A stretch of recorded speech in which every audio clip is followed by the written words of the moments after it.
केंद्र सरकार भारत अमेरिका व्यापार समझौता रद्द करे। ये समझौता देश के किसानों को लूटने तथा अमेरिका के आगे समर्पण का दस्तावेज है।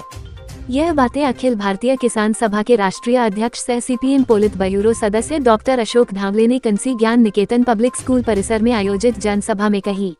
उन्होंने कहा, हमारा कृषि क्षेत्र, डेयरी, खाद्य सुरक्षा, देसी दवा एवं घरेलू लघु उद्योग पर भारी प्रभाव पड़ेगा। इजरायल ईरान युद्ध के चलते रसोई गैस नहीं मिल रहा है। डीजल पेट्रोल के कीमतों में बेतहाशा वृद्धि होगा और अत्यधिक भारतीय जनता को महंगाई की मार झेलनी पड़ेगी। ईरान हमारा मित्र मुल्क था। भारत पाकिस्तान युद्ध के वक्त भारत को साथ दिया था और सस्ते दर पर रसोई गैस, डीजल पेट्रोल भारत को आपूर्ति करता था। ऐसी स्थिति में केंद्र की सरकार अमेरिका की जी हुजूरी में लगा हुआ है और देश के तमाम सार्वजनिक संपत्तियों को धीरे धीरे अदानी, अंबानी और कॉर्पोरेट घरानों के हाथ बेच रहा है। एक से एक काला कानून लाकर मुल्क के जनता को तबाह और बर्बाद करने पर तुला हुआ है।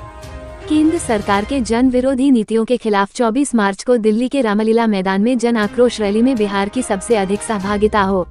केंद्र सरकार पर दबाव देने को लेकर करोड़ों की संख्या में इकट्ठा हो। सीपीएम के राज्य सचिव ललन चौधरी ने कहा कि बीज एवं बिजली विधेयक 2025 लाकर केंद्र सरकार बीज उगाने के अधिकार को जटिल कर कॉर्पोरेट को लूटने की खुली छूट दी जा रही है।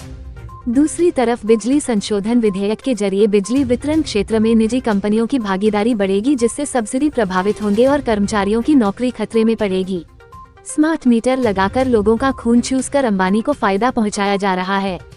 बिहार में भ्रष्टाचार के कारण विभाग में काम नहीं हो पाता है। नीतीश सरकार ने पलायन रोकने फैक्ट्री की जाल बिछाने का वादा किया, लेकिन पिछले 20 वर्षों में कुछ नहीं हो सका। खेती आज घाटे का सौदा हो गया है। खाद, बीज, कीटनाशक, जोतिया पटवन महंगा होता जा रहा है। खेती में नुकसान के चलते 3 लाख से अधिक किसान खुदकुशी कर लिया है।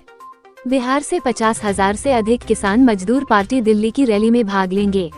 अध्यक्षता कर सीपीएम जिला सचिव अविनाश कुमार ठाकुर मंटू ने कहा कि 4 श्रम संहिताओं के माध्यम से मजदूरों को कॉर्पोरेट एवं पूंजीपतियों का गुलाम बनाने पर उतारू है। अब हड़ताल गैरकानूनी होगा, संगठन बनाने के अधिकार रद्द होंगे। 8 घंटे के बदले 12 से 16 घंटा काम लिया जाएगा। ये कानून मजदूरों को गुलाम बनाने वाला साबित होगा। कहा कि जिस गति से एम्स का निर्माण किया जा रहा है 50 वर्ष में पूरा नहीं होगा। दरभंगा में बंद कल कारखाने को चालू करने, जल जमाव की समस्याओं का निदान करने, दरभंगा मुजफ्फरपुर रेल परियोजना को चालू करने की मांग सरकार से किया है। अखिल भारतीय खेत मजदूर यूनियन के जिला मंत्री दिलीप भगत ने कहा कि मनरेगा को पुनः वापस लावे केंद्र सरकार। मनरेगा को रद्द कर बीबी राम जी कानून थोप रही है। महिला मजदूरों की सुरक्षा की गारंटी थी। काम नहीं मिलने पर हर्जाना पाने का अधिकार था, वो सभी रद्द हो जाएंगे और ग्रामीण गरीबों के सामने रोजी रोटी की समस्या खड़ी होगी। सीलिंग बास आवास कानून, बटाईदारी कानून तथा वासगीत कानून अमल में नहीं है।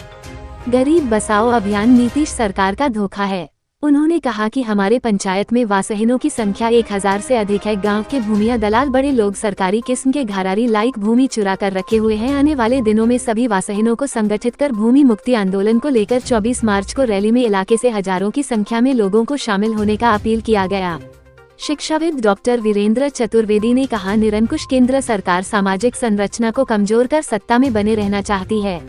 प्रोफेसर मनोज कुमार, सुधीर कांत मिश्रा, महेश दुबे, अनिल महाराज, अनिल पासवान, मोहम्मद नदीम, गोपाल ठाकुर, दिनेश झा, सुजीत कुमार झा, सुरेंद्र शाह, मोहम्मद गुलाब, ललन ठाकुर, योगेश्वर सदा, बीना देवी गुलशनारा आदि ने संबोधित किया। इस बीच कॉमरेड विजयकांत ठाकुर अमर रहे के साथ वक्ताओं ने श्रद्धांजलि अर्पित की। मार्क्सवादी कम्युनिस्ट पार्टी की गरीब और मेहनत कशों की पूरे देश से दिल्ली में रामलीला मैदान में आज हम लोग सब जाने वाले हैं और इसमें न सिर्फ दरभंगा जिला से लेकिन पूरे बिहार के हर जिले से हजारों की तादाद में हम वहां दिल्ली जाएंगे। कौन से दिन निकलना है 24 तारीख के लिए, इसके बारे में अविनाश जी आखिर में आपको बोलेंगे जो भी कुछ प्लानिंग तय किया है। लेकिन 22-23 तारीख को हमको निकलना होगा, है ना। और वहां दिल्ली पहुंचकर एक लाल झंडे की ताकत, इस देश की गरीबों की ताकत, इस देश की महिलाओं की ताकत, किसानों की ताकत, खेत मजदूर, मजदूरों की ताकत, नौजवान और छात्रों की ताकत, ये दिल्ली में पार्लियामेंट के सामने हमको दिखाना होगा।